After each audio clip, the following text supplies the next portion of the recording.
Welcome back. Let's get into the whole Ferrari, F.I.A. rules, and John Elkann, the head of Ferrari. This is one fan's opinion.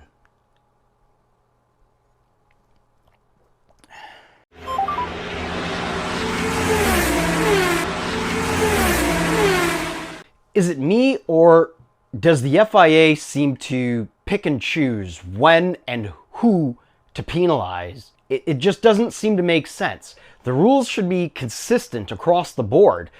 What you cannot do, I cannot do. Just like we all know, you're not supposed to steal things, or you're not supposed to kill people.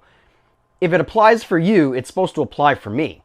Now, it also seems as though the FIA wants Hamilton out. I mean, in 2021, they robbed him of his 8th world championship. So forever, I will be saying that Hamilton is an 8-time world champion. Leclerc has stood by Hamilton this whole time. Every time there's an issue, Hamilton bites his tongue because he knows that when you're black, you're looked at differently from your other counterparts. It's just facts. I'm stating facts. The other thing that I didn't think was cool, well, first of all, go back and look at the Mexico Grand Prix. How the FIA handled some of those problems, not cool, not right. Then you've got John Elkann, the head of Ferrari, saying that the drivers should basically shut up and drive. Kind of like that white lady that made that comment to LeBron James during, 2021 with the politics. You know, no one is supposed to have an opinion, just do your sport.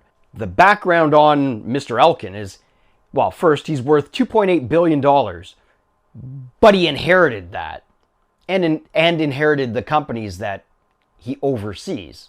He's married a woman who is basically a princess, so I guess he feels as though he can say and do whatever he wants whenever he wants, because he's got the connections. So I'm going to stick with Hamilton on standing up for what is right and pushing that. I mean, you can see here, it is important, this is from John Elkann, the Ferrari president. It is important that they focus on driving and talk less. Really? I'll finish the quote. Because we still have important races ahead of us, and getting second place is not impossible. Well, Ferrari has slipped to 4th. First of all, and then in his tweet, John Elkann's tweet, he referred to the Le Mans team that is doing well. It's completely different races, different rules, different engineers, different drivers, different budget. It's completely different. So instead of backing his drivers, he's basically shaming them in front of the world. That sounds like a fractured business. Not good if you want to succeed. If you want to succeed, you need to promote unity. No? Let me pull up what Leclerc and Hamilton had to say hours after Elkann released his statement. As the head of any business, you don't fracture the business because everything comes downhill, right? Flows downhill. So if the president is not trying to keep everybody together, all that's going to happen is it's going to continually fracture from the top down.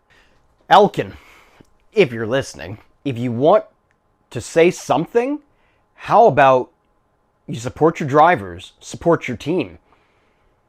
I mean, it seems as though you may be getting pressure and you're misdirecting or you're redirecting your anger to the drivers instead of, like an owner, like a boss, taking it and dealing with it, fixing the problem. If you want something to say, how about you shut down the rumors or confirm the rumors that Christian Horner is going to replace Fred Vasseur? How about when, Charles Leclerc said that he may, at the end of 26, stop racing for Ferrari? How about you fix that? How about instead of allowing it to be said that there's no, you're not considering bringing Hamilton back at the end of his contract in 26, How about you say something about that? Positive. Negativity never really wins. And I know I have a negative face right now because I'm annoyed, I'm angry, but under the circumstances, I'm a fan that wants to see Ferrari, Leclerc, and Hamilton, Vasseur, succeed. Do you not want to see them succeed? How do you have unity when you at the top are dividing the team?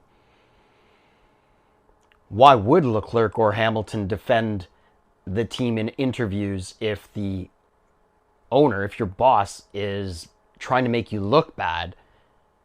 I mean, think about that.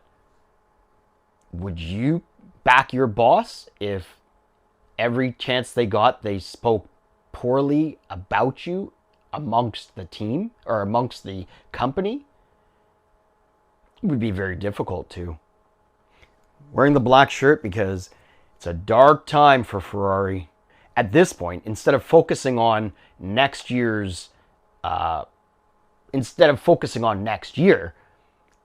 you're bringing morale down. You're making the company not look very good. You're making the business not look very good. You're making the team not look very good. If I were running this business, if I was the president, one, I would keep my mouth shut in public. If you had something to say, why wouldn't you say it behind closed doors? Something negative. In public, I would be pushing the team, praising the team, trying to build that morale. I would be coming in, making a habit of half hour stepping inside of the team's meetings and listening to a little bit here and there, telling the guys, we need to push harder, or we need to figure out what the problem is. Something along that line. It just does not make sense to bring morale down and expect everyone to give 100%. I do believe Hamilton, Leclerc, Vasseur, some of the team members that are behind closed doors are trying to give 100%. It's very hypocritical of Elkin to be praising one team and talking about unity and pushing the other team down. It just doesn't seem to make a whole lot of sense. I mean, again, when the rumors of Fred Vasseur leaving to be replaced by Horner, why didn't he step in then? Hamilton and Leclerc were right there to defend Vasseur, saying that he's doing a good job. So it's very hypocritical that, Elkin's doing this. No? All right. Here's another thought. The team isn't doing very well. They're struggling, not having any wins this season. They've brought in this, $49 million man, Hamilton, and he's not producing.